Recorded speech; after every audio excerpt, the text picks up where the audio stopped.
Oke guys, sebelum melanjutkan, jangan lupa like dan komen. Dan yang baru bergabung, jangan lupa subscribe dan aktifkan loncengnya.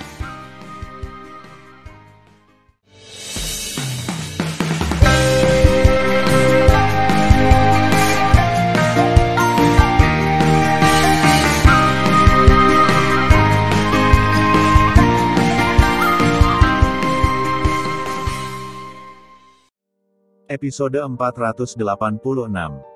Melanjutkan cerita sebelumnya. Ayahmu yang memintamu datang padaku. Tan Yun bertanya sambil berpikir. Tidak, Feng Qingcheng melambaikan tangannya dengan cepat. Aku datang sendiri. Melihat kepalsuan Feng Qingcheng, Tan Yun tersenyum dan berkata, kamu beritahu ayahmu, dia bisa datang kepadaku untuk apapun di masa depan.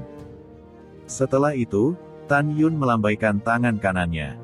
24 pil terbang keluar dari cincin semesta, ditangguhkan di depan Feng Qingcheng, dan menasihati, di antara pil ini, ada pil ilahi, pil Guiling dan ilahi, dan pil domain ilahi. Guiling dan domain ilahi.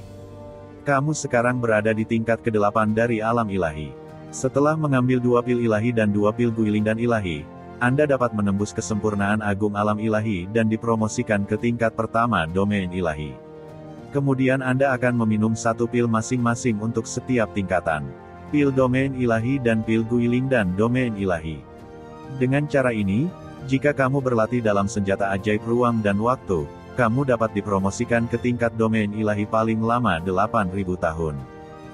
Setelah itu, Tan Yun melambaikan tangan kanannya, dan 20 pil domain ilahi dan Guiling dan domain ilahi terbang keluar dari cincin semesta dan melayang di depan Feng Qingcheng. Kamu bawa pil ini ke ayahmu, biarkan dia dan tetua Feng mengambilnya.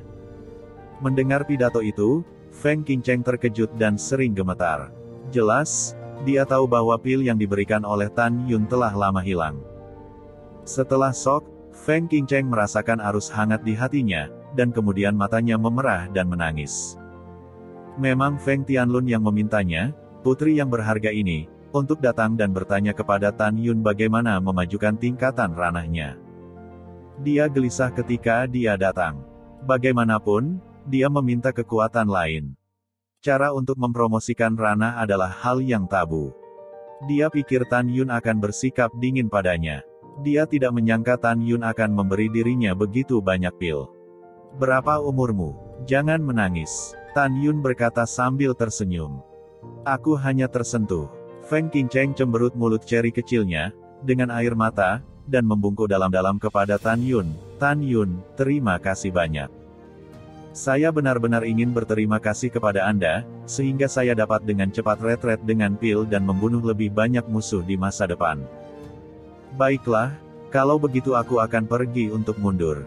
Feng Qingcheng tersenyum dengan air mata, dan terbang keluar dari menara 12 lantai dengan gembira. Setelah Feng Qingcheng pergi, mata Tan Yun penuh dengan kedinginan. Ketika saya meninggalkan retret, saya akan memimpin orang untuk menghancurkan sekte abadi-abadi dan menyelesaikan penyatuan pegunungan hukuman surgawi. Kemudian, bantu Mengi membalas dendam ke dinasti suci Tangzun, lalu ambil kedua peganganku. Ambil kembali pedang ilahi Hongmeng. Setelah mengambil keputusan, Tan Yun mengorbankan asal-usul api ilahi gagak emas, dan mulai memanipulasi api Hongmeng, memurnikan dan melahap. Pada saat yang sama, di pedalaman pegunungan hukuman surga, kedalaman sebenarnya dari pegunungan, keluarga Murong. Di wilayah rahasia Murong yang luas dan seperti negeri dongeng, sebuah aula kuno tergantung di langit. Di aula, Patriark Murong Gudao memandang anak-anak Murong Sishi dan Murong Ningkang dengan ekspresi muram.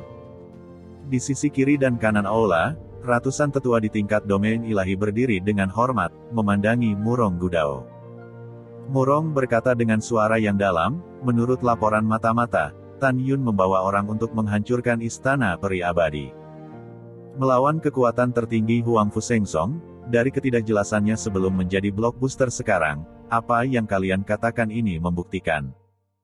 Juga, dalam situasi saat ini, bagaimana klan kita memilih, Sishi, Ningkang, mari kita bicarakan dulu. Mendengar itu, Murong Sishi mengubah strategi sebelumnya dengan duduk di gunung dan menyaksikan harimau berkelahi, wajahnya yang memukau, ayah, dan semuanya. Saya dulu anggota Huang Fu Sengsong. Menurut pendapat saya, kekuatan Huang Fu Sengsong telah tumbuh terlalu cepat di bawah kepemimpinan Tan Yun, dan kita tidak bisa lagi mengabaikannya. Saya menyarankan agar ayah saya segera mengirim utusan ke Sekte Abadi-Abadi untuk bergandengan tangan dengan Sekte Abadi-Abadi untuk menyerang Huang Fu Sengsong. Ayah, Anda baru saja dipromosikan ke tahap ketiga dari alam eklosion, dan kakek dan Taizu juga adalah kekuatan dari tahap ketiga dari alam eklosion. Bahkan jika kita tidak bergabung dengan Sekte Abadi-Abadi, putriku dengan tegas percaya bahwa kita dapat menghancurkan Sekte Suci Huang Fu. Mendengar pidato itu, Murong Gudao mengerutkan kening dan berpikir dalam hati. Murong Ningkang berkata dengan suara yang dalam, "Ayah, saya tidak setuju dengan saudara perempuan saya. Menurut pendapat saya, semuanya terkendali. Sekte Abadi-Abadi dan Huang Fu Sengsong adalah musuh bebuyutan. Dua sekte kuno harus bertarung. Setelah mereka bertarung, klan Murong kita akan membunuhnya secara mengejutkan. Pertempuran akan menentukan untuk menguasai pegunungan Tianpu." Murong Ningkang menambahkan, menurut mata-mata klan, di Sekte Abadi-Abadi, ayah Ruyan Wuji telah mati, meskipun dia meninggal, tuannya masih dihidup. Jika berita itu dapat diandalkan, tuannya berada di tingkat 3 alam eklosion sama seperti ayah. Jika Huang Fu Sengsong berperang dengan Sekte Abadi-Abadi, Huang Fu Sengsong memiliki kemungkinan kalah 60%. Jika tidak kalah, akan kehilangan kekuatan kedua belah pihak, tetapi juga melihat kekuatan sebenarnya dari Huang Fu Sengsong. Karena itu, aku tidak setuju dengan kakak perempuan. Setelah itu, Murong Ningkang melirik Murong Sihi dan berkata, "Kakak, jangan marah. Saya hanya mengatakan sudut pandang saya." Ada sedikit kecemasan di mata Murong Sishi dan tidak berbicara. Murong Gudao mengamati para tetua dan berkata, "Sishi dan Ningkang, masing-masing memiliki alasannya sendiri, jadi tolong ungkapkan pendapatmu." Penatua membungkuk dan berkata, "Patriark, bawahan setuju dengan pandangan Tuan Kecil." "Bawahanku setuju." Tetua kedua berkata, "Tuan Kecil itu bijaksana dan bawahan mengaguminya." "Ya.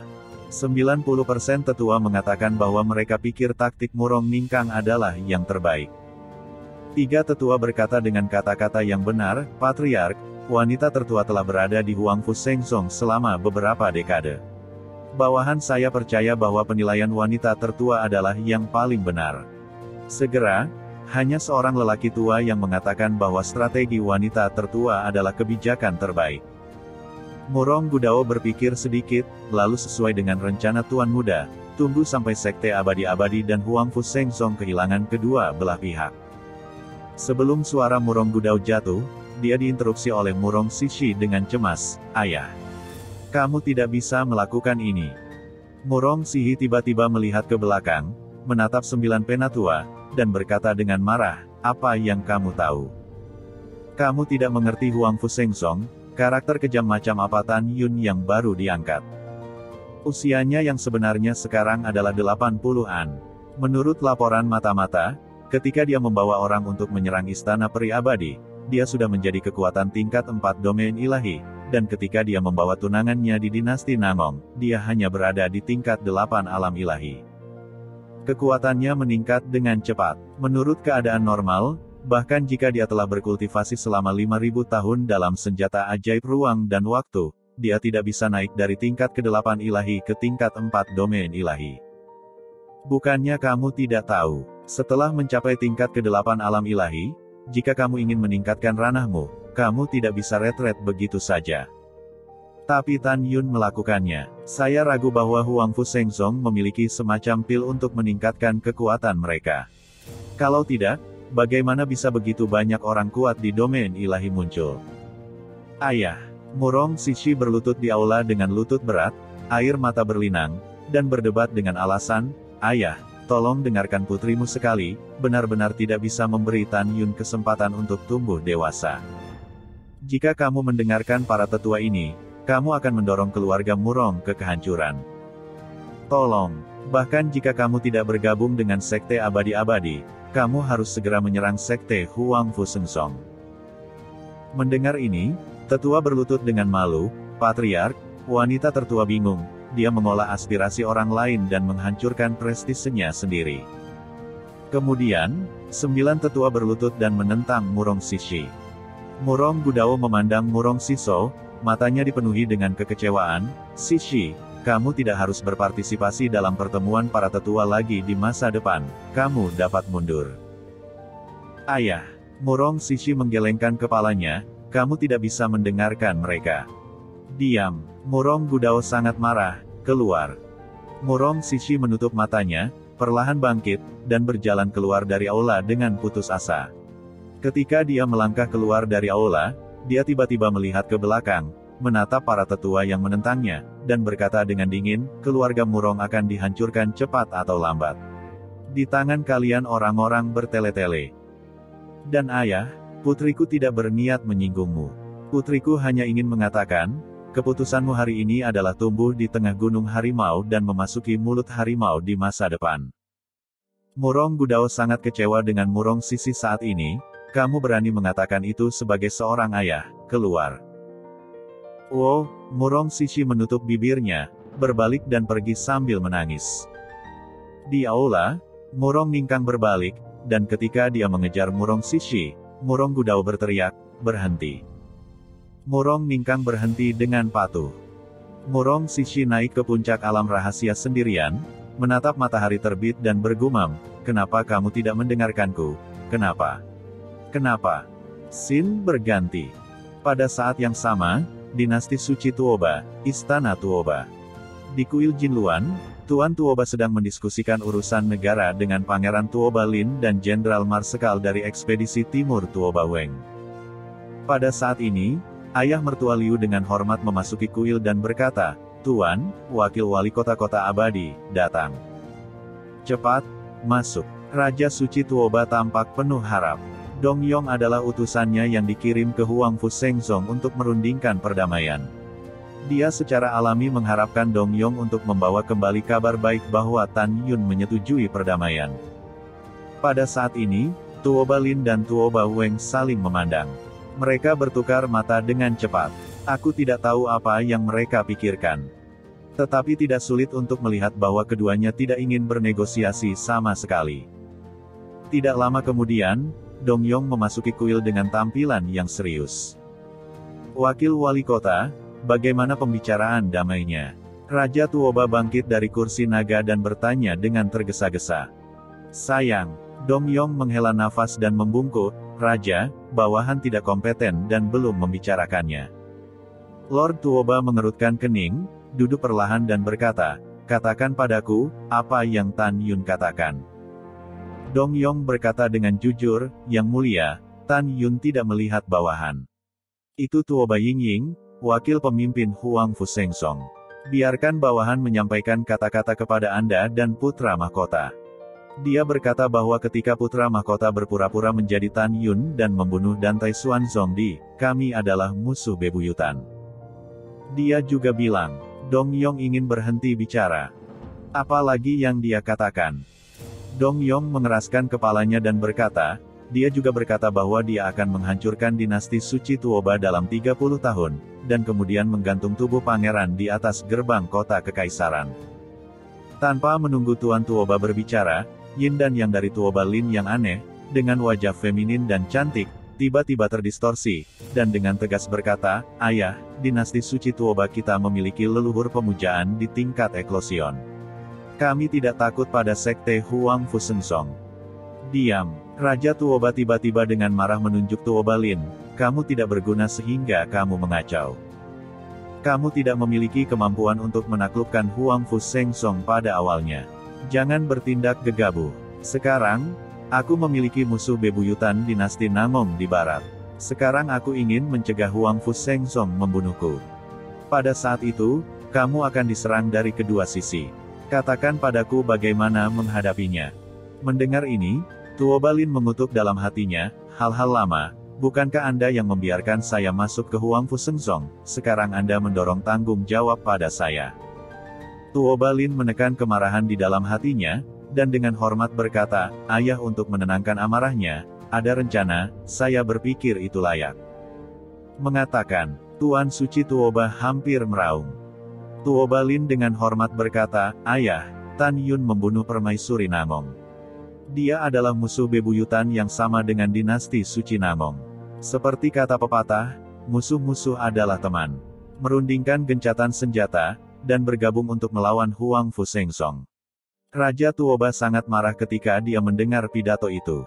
"Kamu anak pemberontak, apakah kamu melupakan kakekmu, tetapi dia dibunuh oleh Raja Namong?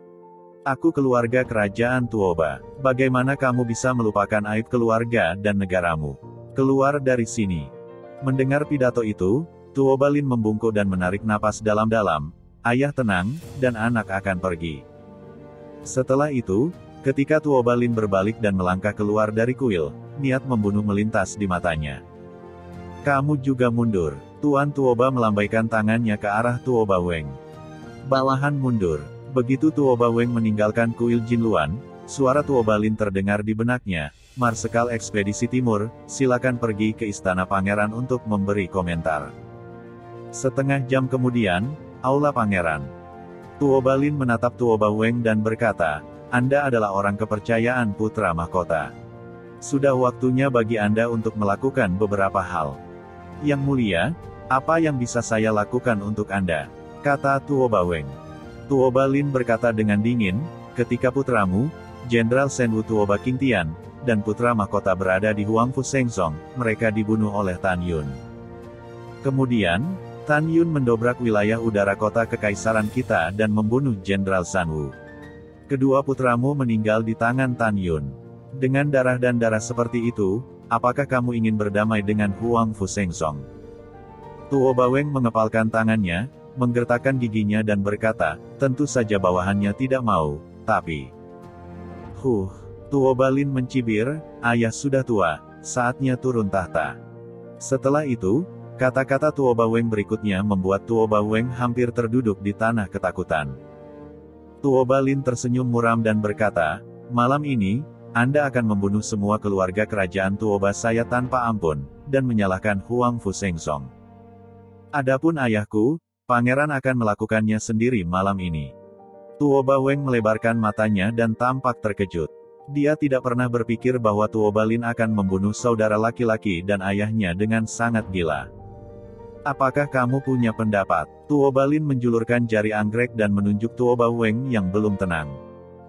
"Bawahan tidak punya pendapat." Tuoba Weng buru-buru berkata, "Yang mulia, kapan Anda akan mulai malam ini?" Tuoba Lin tidak kejam dan kejam. Pada saat yang sama, dia diam-diam menarik banyak pemujaan di dinasti suci untuk digunakan sendiri. Pada tengah malam, bulan gelap dan angin kencang. Ini adalah waktu untuk membunuh. Tuoba Lin berpura-pura menebus kesalahan kepada Raja Tuoba, dan membiarkan Raja Tuoba meminum anggur beracun yang tidak berwarna dan tidak berasa dan membunuh ayahnya sendiri. Marsekal Agung dari Ekspedisi Timur, bertopeng dan memimpin yang kuat, menyerbu keluarga kerajaan dan membantai semua pangeran dan putri seperti perawan Tuoba, selir kekaisaran dan selir. 3 menit kemudian, tangisan sedih Tuoba Lin bergema di seluruh istana dan kota kekaisaran. Raja telah mati. Pangeran Agung berkolusi dengan Tan Yun, membunuh Tuhan dan membasuh keluarga kerajaan dengan darah. Malam ini, seluruh kota kekaisaran Tuoba menangis, dan semua orang membenci Huang Fusengsong. Bahkan banyak jenderal yang setuju untuk merundingkan perdamaian di dinasti sebelumnya, dan telah menyatakan posisi mereka bahwa mereka tidak akan pernah merundingkan perdamaian. Suara agung Jenderal Marsekal Ekspedisi Timur bergema di seluruh kota kekaisaran. Dinasti tidak bisa tanpa pemilik selama sehari. Besok pagi, pangeran akan mengadakan upacara akbar untuk naik tahta.